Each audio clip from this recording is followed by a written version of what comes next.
Alright mga kapatid, andyan nakapasyal din kami mag-aama. Natapos din ang lagnat, so pinagbigyan ng mga anak ang kahilingan na maligo sa dagat. So ito po ang Kasiguran Aurora. So right now po ay low tide. Sa Filipino ay hibas. Yes, malayo po yan, yung mababaw na area niya po yan. Very safe po sa bata.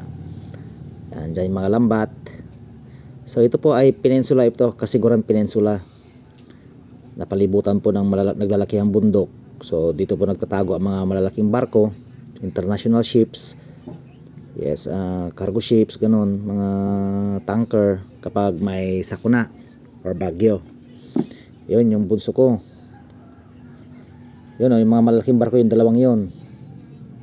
Yung puti doon sa dulo, yun. Yun yung bunso, yun si kuya at saka si Yan, anak ng kumpare ko, naliligo sila sa dagat. So enjoy na enjoy mga anak. Yan yan, papuntang Baler na yon, Baler Aurora.